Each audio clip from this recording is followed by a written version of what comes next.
கோவை மாவட்டத்தின் தொன்மையான வரலாற்று சிறப்புமிக்க பேரூர் பட்டீஸ்வரர் கோவிலில் நாளை பிப்ரவரி 10ஆம் தேதி கும்பாபிஷேகம் நடைபெறவுள்ளது.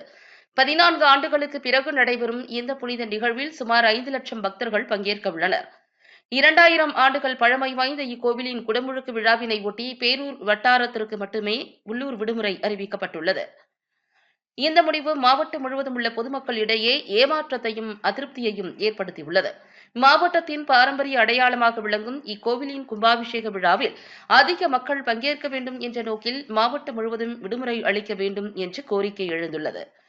தமிழகத்தில் முக்கிய கோவில்களின் கும்பாபிஷேக தினத்தன்று மாவட்டம் முழுவதும் உள்ளூர் விடுமுறை அறிவிப்பது வழக்கமாக உள்ளது. அந்த வகையில் பேரூர் கோவில் கும்பாபிஷேகத்திற்கு மாவட்ட அளவில் விடுமுறை அறிவிக்க வேண்டும் என மாவட்ட நிர்வாகம் மற்றும் இந்து சமய அறநிலையத்துறையிடம் பொதுமக்கள் வேண்டுகோள் விடுத்துள்ளனர்.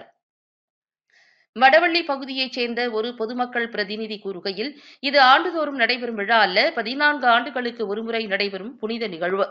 நமது நகரத்தின் வரலாற்று மரபையும் கலாச்சார முக்கியத்துவத்தையும் கொண்ட இக்கோவிலின் கும்பாபிஷேகத்தில் குடும்பத்துடன் கலந்து கொண்டு பட்டீஸ்வரர் ஆசீர்வாதம் பெற விரும்புகிறோம்.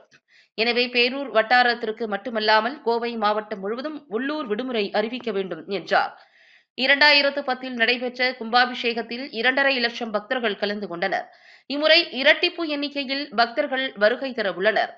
விரிவான பாதுகாப்பு ஏற்பாடுகள் செய்யப்பட்டுள்ள நிலையில் கோவிலின் முக்கியத்துவத்தை கருத்தில் கொண்டு மாவட்ட நிர்வாகம் மாவட்டம் முழுவதும் விடுமுறை அறிவிக்க வேண்டும் என பொதுமக்கள் எதிர்பார்க்கின்றனர்.